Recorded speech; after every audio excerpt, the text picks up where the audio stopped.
Hello everyone and welcome back to the Cold War analysis. Today we're on my favorite Cold War zombies map, Mauer Der Toten.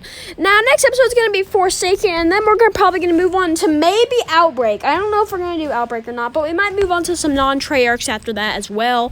Because we're coming close to we're pretty much almost at the end of the Cold War analysis. I know it hasn't been that long, just because there's only a few maps and they took a while.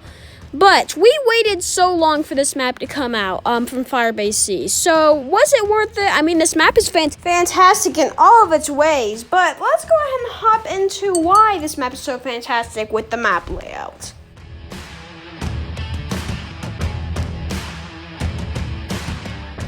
So this map layout is actually pretty fantastic. I think I love the way the map layout works over time. So the way you get to different parts of the map is you have to use a zip line. Now you have two that you can go. So there's pretty much three buildings on. There's pretty much two sides of the map. We have the one where you spawn inside with all the three buildings with the stamina building, the spawn building, and the quick revive building. And below we have a bunch of stuff like Juggernog and all that good stuff. And we also have the other side with Pack-a-Punch, and some other stuff, the Wonder Fizz as well. Now, underneath this map, we also have a subway station, which is very easy very easy to go through. And I love the map's transition over time. So I love getting this map powered up. It's actually very, very fun to get this map power up. You have to go throughout the map, and then once you turn on power, you can very easily get back to where you were originally. And you can also go from Pack-a-Punch to the other side of the map without having to go in the subway station. We have a bunch of fast travels that make this map very convenient in the zip lines, and I think this map layout is very, very good indeed. I never feel like I'm too far away from someone. I feel like I can always revive someone from spawn all the way to the Pack-a-Punch area. Very, very easy to go about this map, and I actually really like the map layout of this map. Now, let's go and hop into the gameplay. Oh, yeah, it's also pretty easy to get Pack-a-Punch, like very easy, in fact. Let's go ahead and hop into the map. Gameplay.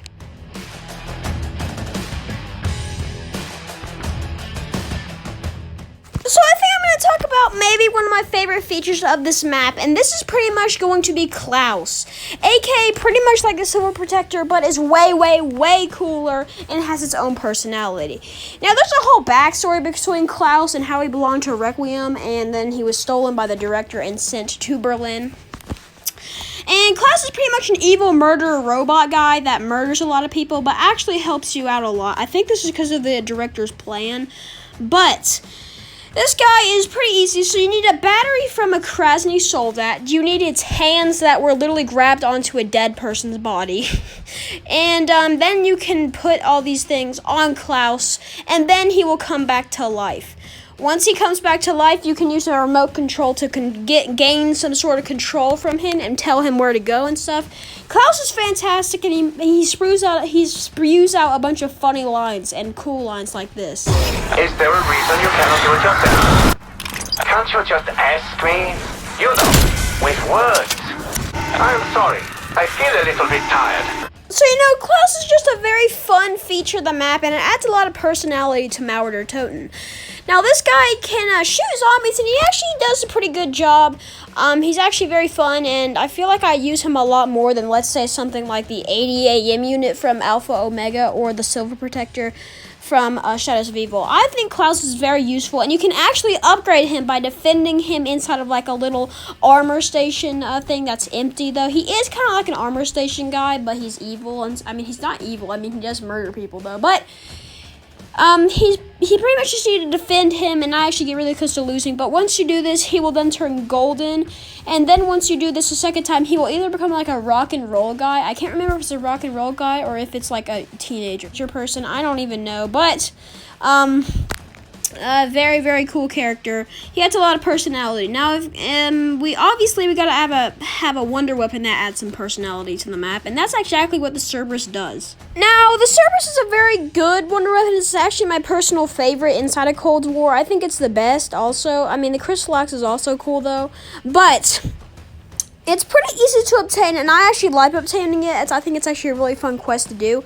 Now, the Treyarch was smart here, and they actually allowed it so when you're inputting the numbers in the safe, zombies will not attack you, which is just so useful. You know, we need more of that in zombies because it's so annoying to do this in solo. I don't know if it does the same thing in co-op, but it's actually very, very fun to obtain it. But once you unlock the safe, you will then get the Cerberus, which will either be Strauss, Gray, or Carver Cerberus. So it'll talk now every now and then, so that's pretty cool. It talks, which is very nice indeed. Yeah, it's a very fun wonder weapon. You can upgrade it in the Pack Punch machine, but it actually has 3 other variants of it. So, how do you get these 3 different upgrades or variants of the Cerberus? You need to kill zombies using the base variant of the Cerberus. The base variant has an orb that fires 1 additional shot. So every shot you fire with the normal weapon, you will shoot 1 other with the orb flying around it. I think that's the best variant. We also have the shotgun variant, which is, as it sounds, a shotgun variant, but it can go infinitely. This one is pretty fun to use. All of them are fun, but I think the base variant is just the best. This thing is like a shotgun and will blast anything at close range. It's cool and all, but yeah. But we also have the laser variant. The laser variant fires a beam of laser that will melt enemies, and it also is needed for the Easter egg. So, you know, it's pretty cool. Now, the third variant I do not have gameplay for, but it is pretty much a homing projectile that fires like a giant shot. So it's kind of a slow one, but it does deal a lot of damage, and it kind of just explodes the enemy.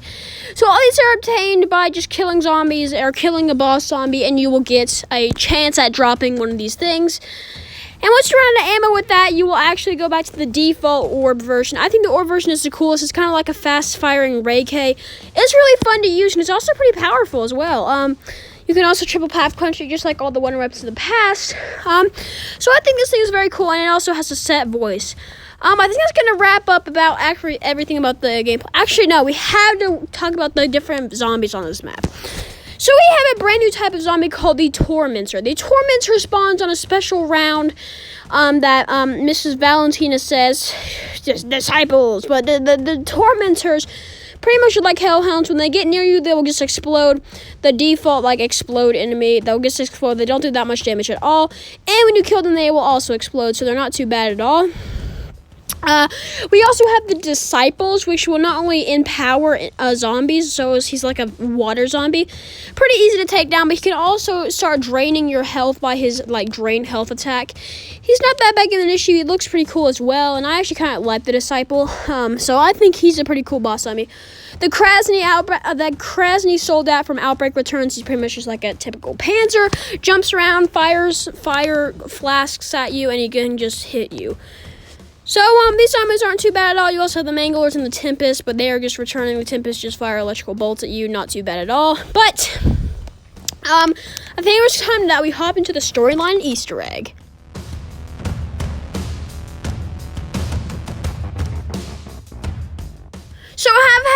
Have previously been shot down and taken by Omega Group, aka Kravchenko, the leader of Omega Group, inside of the second Outbreak Easter egg. We are now under Kravchenko's command, basically, and he threatens that if we do not take down Valentina, he will kill Raptor 1. Now, obviously, Valentina and Kravchenko are both evil because not only does Kravchenko want to keep the Forsaken to destroy everyone and win the Cold War, but also he also wants to, well, actually, I don't even know what I'm talking about, honestly, but also, Valentina believes that his father wants to make an undead army come back to Earth, and the Forsaken is tricking her. Valentina is pretty much just being foolish. And we are joined with 3 other people that may help us. Dr. Peck, which makes a return, but this time he's a pirate, Shiver Me Timbers, with 1 eyeball. This time we also have Gorev, which is a pretty cool man. That's honestly kind of intimidating, honestly. And we have Jagger, which is pretty much just like the person that I like the most because he's not the most annoying, and also he agrees with us most of the time. He doesn't actually want us to die. So I don't find Dr. Jagger that bad. The other 3 want us, the other 2 probably want us to die, especially Peck. But, you know, these 3 are joined yet again inside the Easter egg to help us out. They're pretty much replacing Gray, Carver, and Strauss, but they still make a return to Cerberus.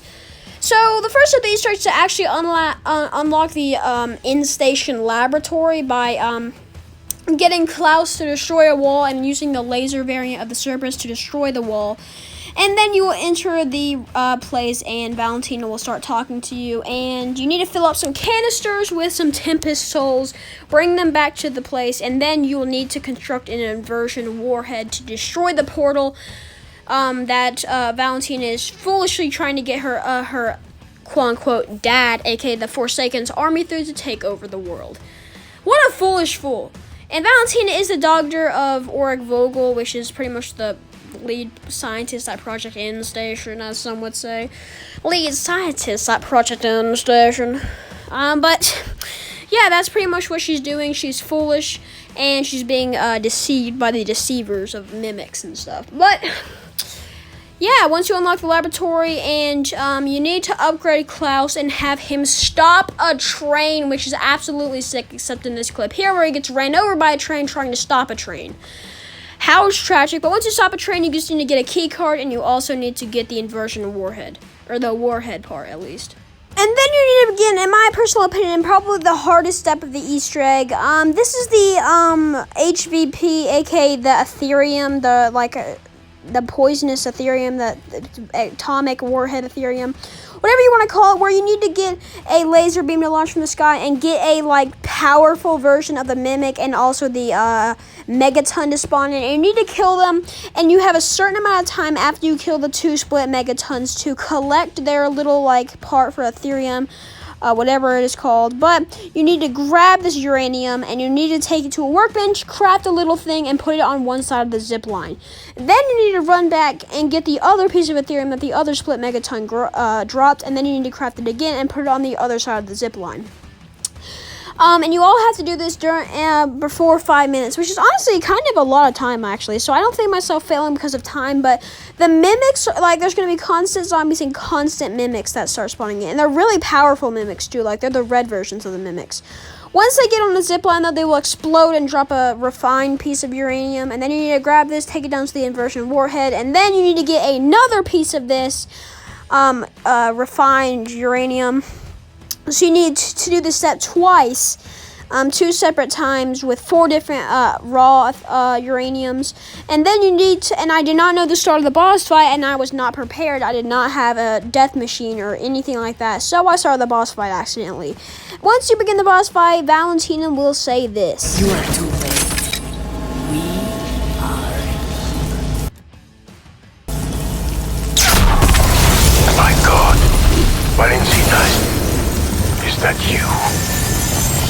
What have you become? My name is Angelica Handel, daughter of Ulrich Vogel. I am here to complete his mission. The dawn of the new Reich begins now! And this is gonna come in as the second hardest boss fight of Cold War. This is a pretty tough. I think this might be, apart from the first Outbreak Easter egg, the hardest boss fight and Easter egg that we've seen in Cold War. I mean, this is pretty tough. If you're not prepared with a death machine or ring of fire, which I quickly equipped to, you need to deplete her shield, and then you can actually deal damage to her. Now, once you deal enough damage, she has a few attacks. She actually has an attack that will damage your armor, which is such a trash attack. Your armor will get depleted. And armor is everything in this game, okay? Armor is life. I think I would actually prefer having armor than having Jug. That's how good armor is in this game. But she will also have an attack that she can summon in other zombies that if you don't kill quick enough, she will heal, which is absolutely abysmal. And she also has an attack that will summon tormentors. Now, this woman is pretty awful, but once you do enough health to her, she will teleport to a brand new location, either on the rooftop, on the Wonder Fizz tank area, or in that spawn down below the spawn area next to the radio store and the grocery store down there. Now I actually die in this boss fight. I don't go down. I fully die this Easter egg. I cannot return. Because of the fact that she depleted my armor, then I took it down because the zombies took my jug, and then I died. So this boss fight is not easy if you're not prepared. Now, there's no hint that tells you, in Black Ops 4, it told you that, like, you will not return from this because it's a boss fight, but no, that is not a thing in this game. It never tells you that you're going to enter the boss fight. Like, with the D machine, I didn't know I was going to enter the boss fight when I picked up that photo. I didn't know I was going to enter the boss fight when I placed the second uranium down. It's a pretty tough boss fight. The Death Machine and Ring of Fire will make it pretty good, but my Ring of Fire is not even at tier 2 yet, so it's pretty awful. Ring of Fire is. So this boss fight's pretty tough, but once you end it, I will just tell you what happens in the cutscene since I don't have gameplay for it. So Kravchenko will turn on you, and he'll start shooting everything at you, and then you will teleport through a portal. That Max is herself summoned in. I think Fluffy's there, too. I could be wrong, but I think that's Fluffy. I don't know, but there's a dog there. And she used her powers that she got from the ether when she was inside of there to open a portal, and now she can teleport people and teleport herself. She has ether powers. And the director shows up at the end of the Mauer Der Toten ending and says that Valentine is no longer an issue, Klaus completed his mission, and Samantha might be an issue. And continue on with Project Janus. Pretty intense stuff. At least this cutscene was pretty good, honestly. I like the cutscene. I think it was way better than, like, D Machine didn't even have a cutscene. Pretty good map. I think this is the best map of Cold War. I love this map. I love the challenge that the Easter egg provides, actually. It's pretty good. So I hope you guys enjoyed this Easter egg. Next episode is going to be the end of Cold War. That's going to be, Forsaken. I have not decided if I'm going to do Outbreak or not, but next episode is going to be Forsaken with the end of the Cold War zombies. Hope you guys enjoyed this Easter egg, and peace for now, boys. Peace out.